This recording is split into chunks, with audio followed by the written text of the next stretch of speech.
واعتصموا بحبل الله جميعا ولا تفرقوا واذكروا نعمة الله عليكم إذ كنتم أعداء فألف بين قلوبكم فأصبحتم بنعمته إخوانا.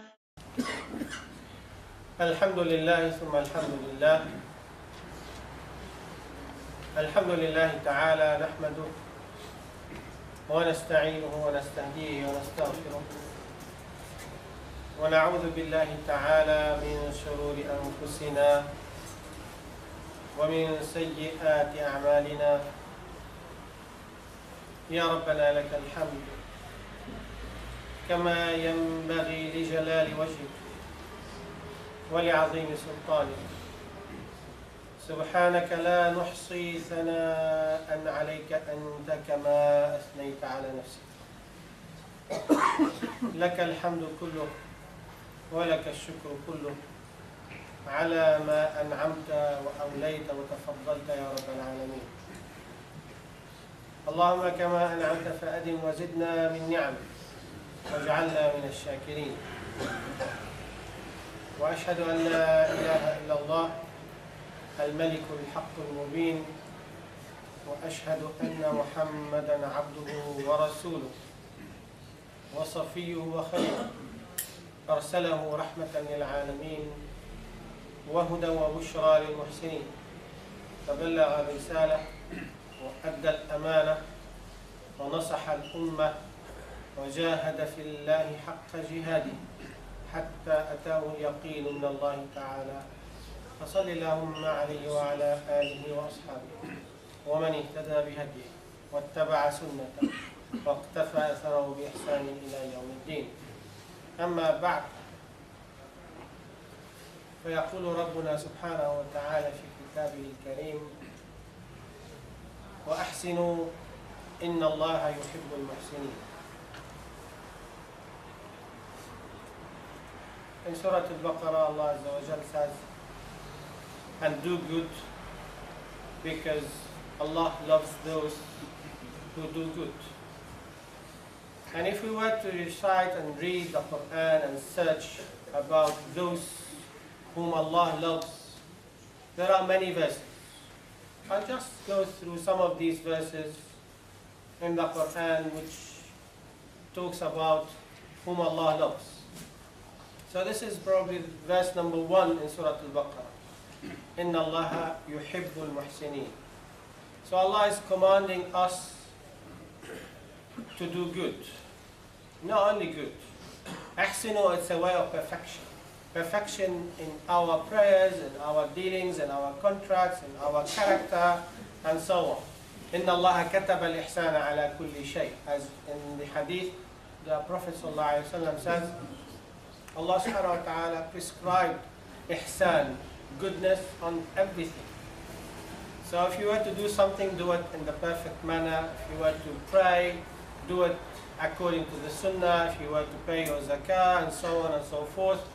So the character building and what makes you closer to Allah Azza wa Jal is the target. So this is probably verse number 1. And number 2, Allah Azza wa Jal says, Inna Allah yuhibbu at-tawwabin wa yuhibbu al-mutatahhirin. Allah loves those who purify themselves, be it physical purification, which is the context of the ayah, but it's not restricted to that, or spiritual, or on a social level, or on economic level, purifying your finances from riba and from haram, and your tongue from uttering foul language. So it's all about purification. So Allah loves those who purify themselves, keep purifying themselves, and keep repenting. So 2 things then.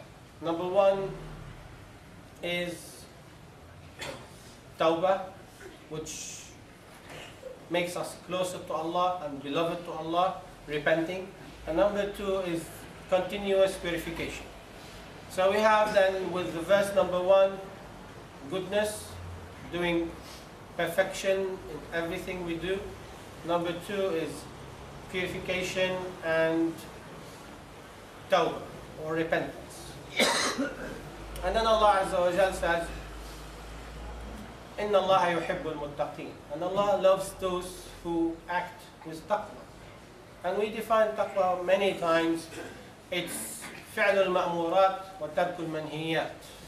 Doing the obligations and refraining from prohibitions. In other words, it's obedience. Taqwa, it's equivalent word to obedience. Those who obey Allah, submit to Allah, are people of taqwa. Inna Allah yuhibbul muttaqeen. So Allah loves those who keep submissive, keep themselves into submission to Allah subhanahu wa ta'ala.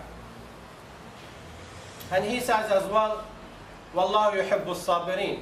And He loves those who act with patience. Wallahu yuhibbul mutawakkilin. And Allah loves those who rely on Him. Tawakkul.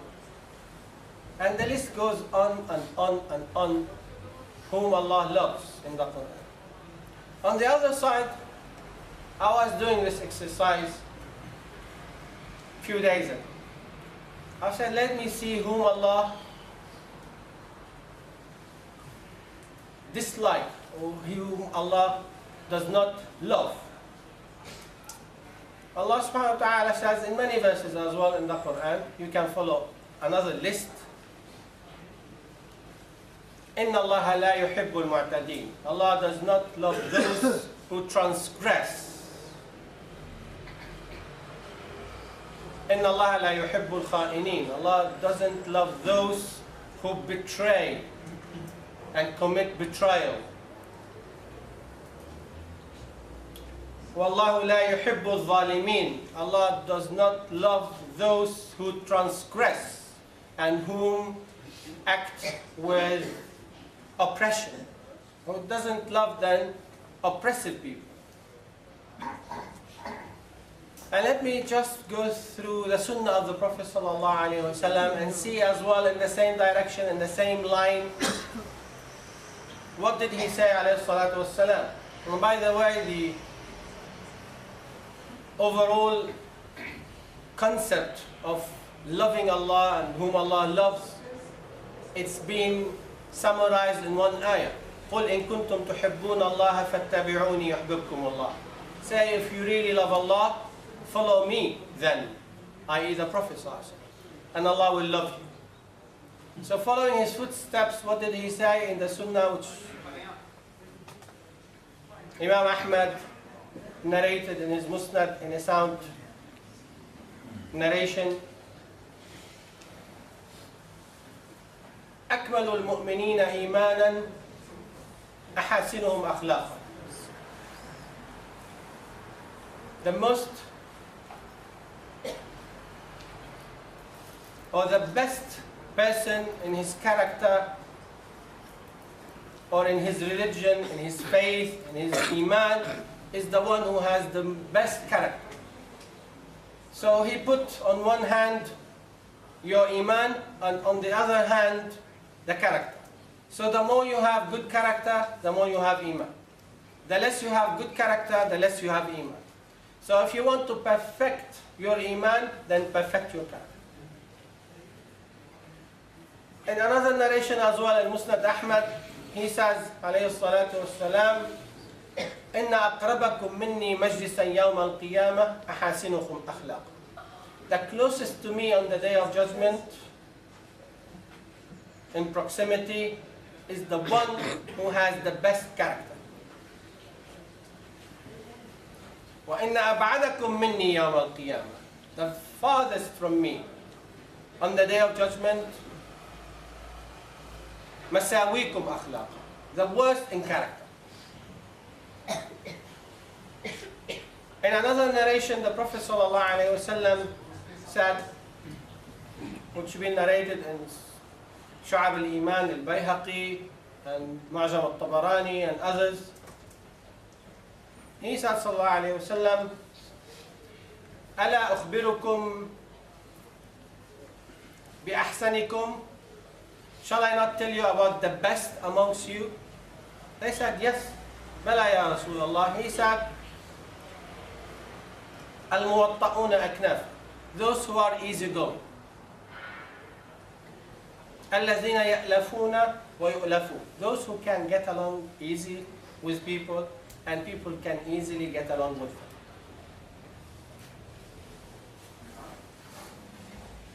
And then, shall I tell you about the worst amongst you? And he said, sallallahu alayhi wa sallam, al-mashsha'una bin-namima. Those who spread rumors and gossips in the community.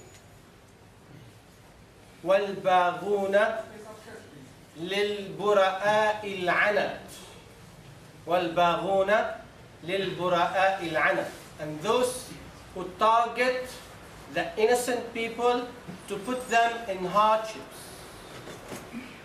You see the precise description of the Prophet ﷺ. He is saying the worst people are those who are targeting the innocent. Why that? Just to put them in hardships. Imam Ibn al-Athir commented in his book Al-Nihaya on this very word al-anat. He said al-anat al-mashaqqa, hardship. One of the meanings of al-anat is al-mashaqqa, hardship. And as well, al-fasad, corruption. Not only hardship, as well corruption. As well distortion. As well, so he goes on around 6 meanings on that very word al-anat.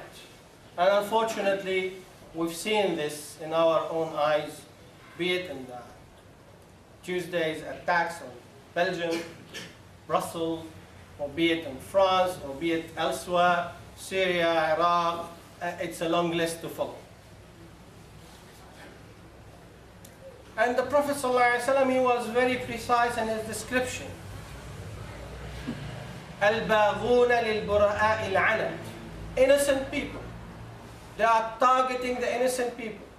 Be it Muslims, which is more likely, 90% of the target of ISIS and MISIS, what have you, is just the Muslim nation. And less even than 10% are non-Muslims. So we are more harmed than anyone else. And the Prophet ﷺ is explaining this. He's saying, Al-baghuna lil-bura'a il-'anat. Their mission, you have vision and mission statement. Their vision and mission statement is targeting innocent people. Why that?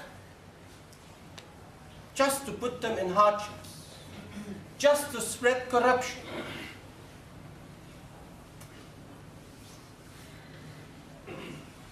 And the good news for them, that Allah Azza wa Jal says, إِنَّ اللَّهَ لَا يُحِبُّ الْخَائِنِينَ. Allah does not love those who are committing betrayal, betraying Allah and His Messenger by corrupting the deen and going against the main pillar of the message of mercy, the message of peace, which the Prophet ﷺ was sent to. وَمَا أَرْسَلْنَاكَ إِلَّا رَحْمَةً لِلْعَالَمِينَ. Even with his enemies, alayhi salatu wasalam, he was not a person of revenge. He was not a person of chopping heads and shedding blood. He was crying for his enemies to be guided.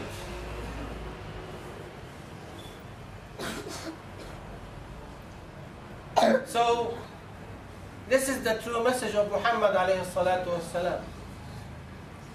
The true message is the message of love, message of peace, message of mercy.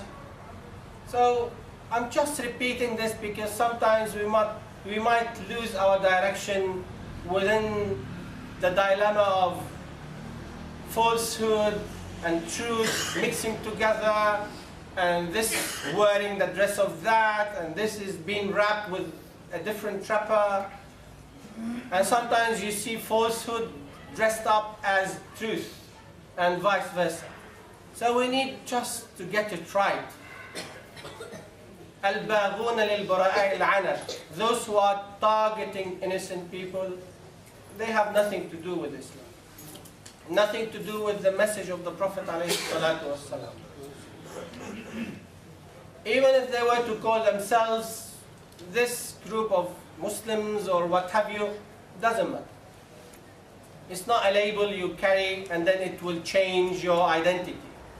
It's what's in your actions, what's in your heart. This is what matters. I understand, yes, in the battlefield it's a different story. Where is the battlefield? Those are innocent people, civilians, not combating in the battlefield.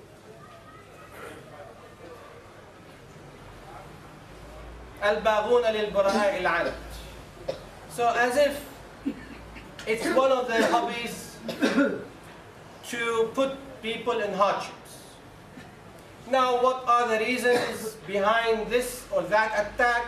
It's a long story. You might talk about foreign policy, part of it.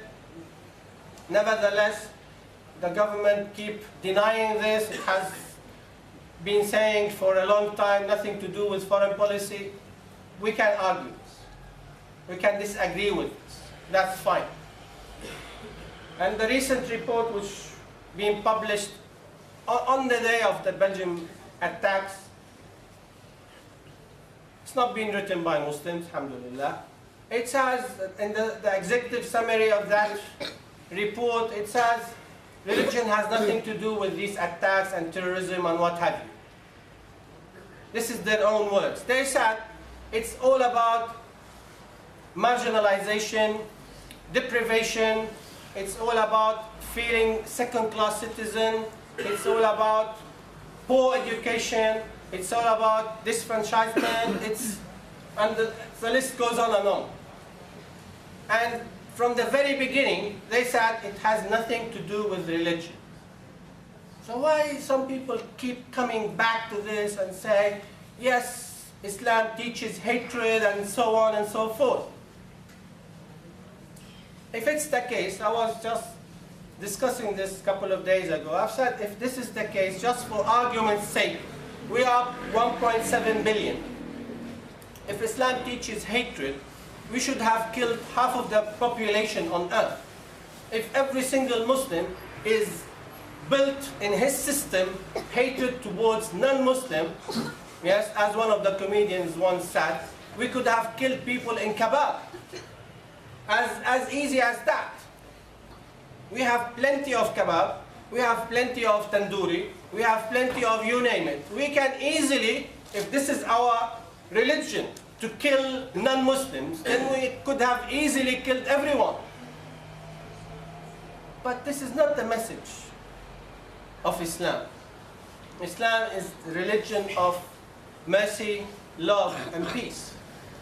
Whether our enemies like this, whether ISIS like this or not, I don't care. But this is the true message of the Prophet Muhammad alayhi salatu wasalam. And I won't change this message to please anyone or to agree or disagree with anyone. This is the true message which Allah has sent down to humanity to better their reality and make them better citizens, better humans, better husbands, better parents, better wives, better children, better employees, better bosses, and list goes on and on. So when we see such criminal act from bunch of lunatic people, it's very sad, but it makes you more sad when they commit this under Islam and under this very banner. But alhamdulillah, it's very clear from the Sunnah of the Prophet ﷺ, from the Quran in the first place, that this is not the message of Allah. Allahu la yuhibbul mu'tadeen. Allah does not love those who transgress, who act with oppression and zulm. And clearly the Prophet ﷺ said, the worst people are those who are targeting the innocent to put them in hardship. I'll leave you with this. Ask Allah subhanahu wa ta'ala to make us amongst the best people. Ummah of Muhammad alayhi salatu wasalam. Ameen.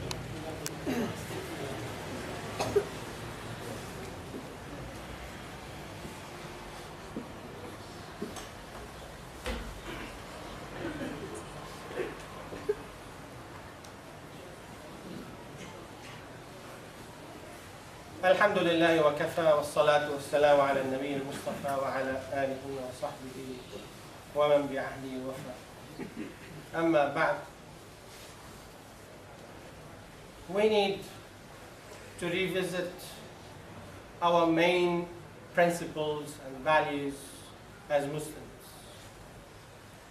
to refresh it in our minds, in our practice, in our teachings, because sometimes in a cloudy day, in a foggy vision, you might see the truth, falsehood, or the falsehood, the truth. So we need to revisit it again and sharpen our understanding and our knowledge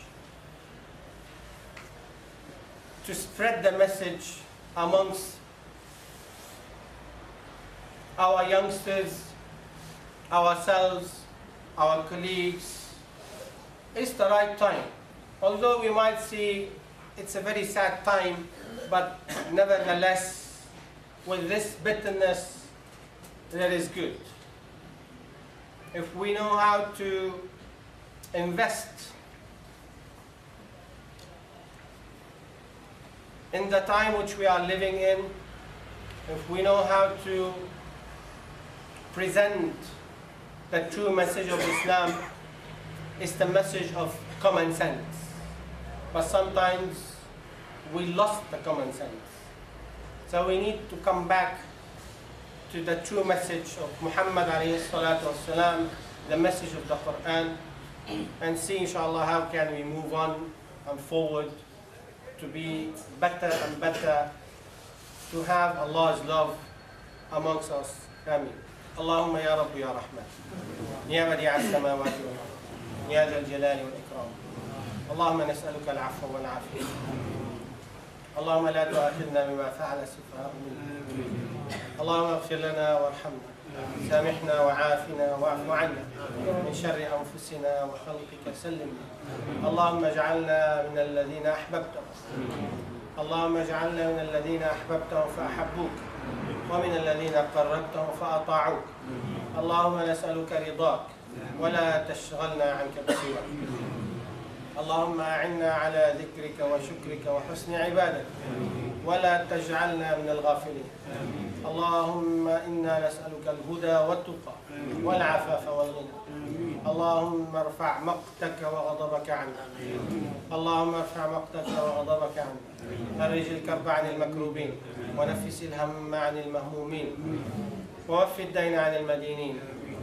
وارحم موتانا وموتى المسلمين تب علينا توبة نصوحة إنك أنت التواب الرحيم اللهم إنا نسألك يا الله يا الله أن تفرج عن أهل سوريا اللهم فرج عن أهل سوريا اللهم فرج عن أهل فلسطين ولبنان والعراق واليمن وليبيا ومصر وأفغانستان ونيجيريا وحيثما كان ظلم وقهر يا الله فرج الكرب وفرج الكروب ردنا إليك ردا جميلا وصلي وسلم وبارك على سيدنا محمد وآله وصحبه أجمعين عباد الله إن الله يأمر بالعدل والإحسان وإيتاء ذي القربى وينهى عن الفحشاء والمنكر والبغي يعظكم لعلكم تذكرون اذكروا الله العظيم يذكركم واشكروه على نعمه يزدكم ولذكر الله أكبر والله يعلم ما تصنعون